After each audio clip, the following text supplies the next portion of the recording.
Doctor Alice silver তিনি একটি বই লিখেছেন, হিউম্যান আর নট ফ্রম আর্থ। মানে মানুষ আসলে পৃথিবীর প্রাণী নয়। মানব সন্তান প্রসব করতে গিয়ে প্রচুর প্রসূতি মায়ের মৃত্যু ঘটে।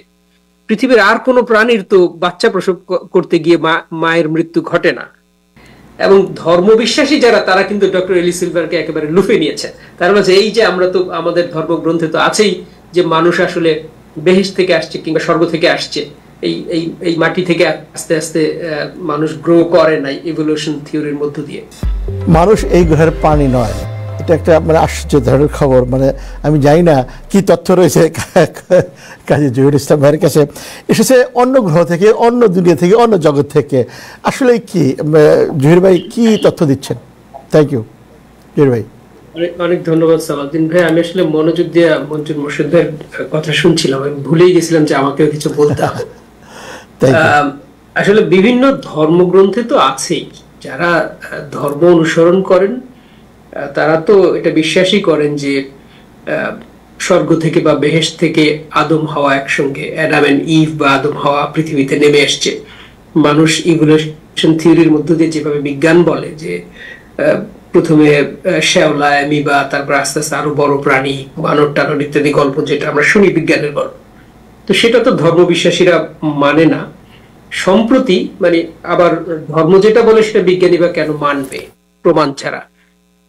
সম্প্রতিও বলবো না, বেশ কয়েক বছর আগে ডক্টর এলিস সিলভার তিনি একটি বই লিখেছেন, হিউম্যান আর নট ফ্রম আর্থ।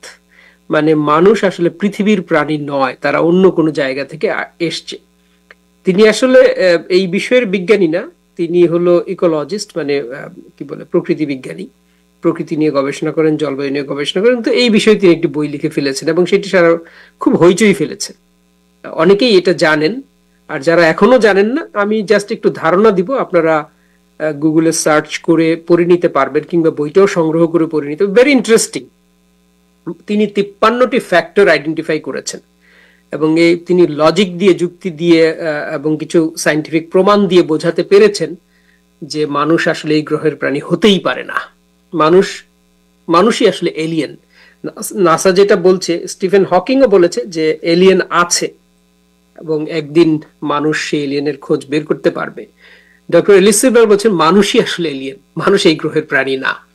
এবং এই 53টা ফ্যাক্টরের মধ্যে আমরা 10টি খুব প্রমিনেন্ট ফ্যাক্টরের কথা তিনি বলেছেন, যেগুলো আমরা একটু অ্যানালিসিস করতে পারি। সেই 10টি সব না হলে কয়েকটি আমরা একটু অ্যানালিসিস করতে পারি। তিনি বলেছেন যে human body is very complicated. পৃথিবীর আর কোনো প্রাণীর বডি এত কমপ্লিকেটেড না। অ্যানাটমি বলেন, তারপরে যে বডির হরমোনাল ফাংশন ইত্যাদি ইত্যাদি, মঞ্জুর ভাই আছেন ডাক্তার, মানুষ শুনি ভালো জানবেন। এত কমপ্লিকেটেড পৃথিবীর আর কোনো প্রাণীর দেহ না। মানুষের দেহে নাকি, আমি এটা ভালো জানি না, 223টি অতিরিক্ত জিন আছে, যেটা আর কোনো প্রাণীর মধ্যে নাই। তারপরে আরেকটা কথা উনি বলেছেন যে মানব সন্তান প্রসব করতে গিয়ে প্রচুর প্রসূতি মায়ের মৃত্যু ঘটে। পৃথিবীর আর কোনো প্রাণীর তো বাচ্চা প্রসব করতে গিয়ে মায়ের মৃত্যু ঘটে না।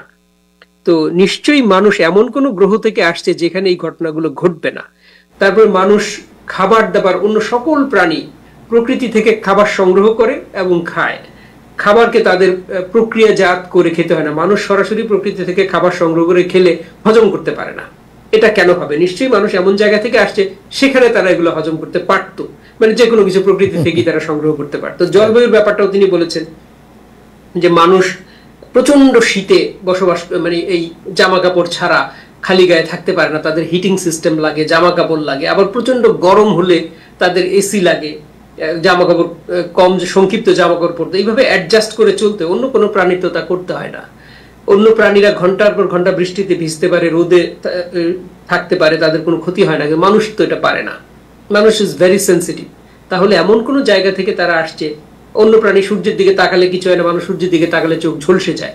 নিশ্চয়ই মানুষ এমন জায়গা থেকে আসছে যেখানে আরো স্নিগ্ধ আলো ছিল, আরো অনেক কমফোর্টেবল ছিল। ওইখানে মানুষ আবার ফিরে গেলে তাদের এই জামা কাপড়ও পরতে হবে না, তারপরে তাদের আলোর দিকে তাকাতেও কষ্ট হবে না, তারা অনেক কমফোর্টেবল, প্রকৃতি থেকে যা পাওয়া যায় সেগুলো খেয়েই বাঁচতে পারবে।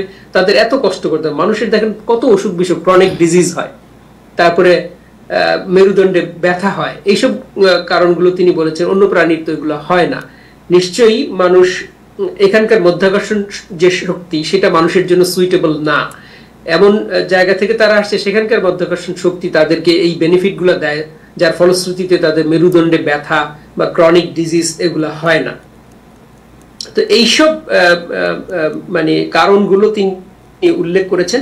পৃথিবীর অনেক মানুষ তাকে পাগল বলেছে, তাকে প্রত্যাখ্যান করেছে, আবার অনেক জ্ঞানী মানুষেরা, অনেক বিজ্ঞানীরা তার পাশে এসে দাঁড়িয়েছে, বলছে না তার যুক্তিগুলো ফেলে দেওয়ার মতো না, এটা নিয়ে ফার্দার আরো রিসার্চ হতে পারে।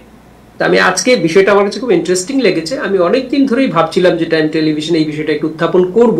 বহু মানুষ টাইম টেলিভিশন দেখে, এই অনুষ্ঠানটি বিশেষ করে দেখে, তারা নিশ্চয়ই আগ্রহী হবেন বিষয়টা আরো বেশি জানতে। এবং ধর্মবিশ্বাসী যারা, তারা কিন্তু ডক্টর এলি সিলভারকে একেবারে লুফে নিয়েছে। তার মাঝে এই যে আমরা তো আমাদের ধর্মগ্রন্থে তো আছেই যে মানুষ আসলে বেহেশত থেকে আসছে কিংবা স্বর্গ থেকে আসছে, এই এই এই মাটি থেকে আস্তে আস্তে মানুষ গ্রো করে নাই ইভলিউশন থিওরির মধ্য দিয়ে। তো ধর্মবিশ্বাসীরা তার এই যুক্তিগুলোকে খুব গ্রহণ করেছেন এবং তারা বলছেন যে আসলে ধর্মই সত্যি, ধর্মগ্রন্থে যেটা লেখা আছে সেটাই মানুষ সম্পর্কে সত্যি। আমরা এখনো জানি না কোনটা সত্যি। আমরা বিষয়টা খুব ইন্টারেস্টিং বলে আমি উত্থাপন করলাম, এটা নিয়ে আলোচনা হতে পারে, এটা নিয়ে আমরা আরো স্টাডি করতে পারি, আরো জানতে পারি। থ্যাংক ইউ, থ্যাংক ইউ কবি জহিরুল ইসলাম, চমৎকার। আর আসলে জানার তো শেষ নাই, বোঝারও শেষ নাই, গবেষণার শেষ নাই। জহির ভাই যে প্রশ্ন রাখলেন, যে কথা বললেন, আমরা সেটা জানতে পারি, জানার চেষ্টা করতে পারি। যে বইয়ের কথা বললেন সেই বইটা আমরা সংগ্রহ করে পড়তে পারি, আরও জানার বিশ্লেষণের দাবি রাখে।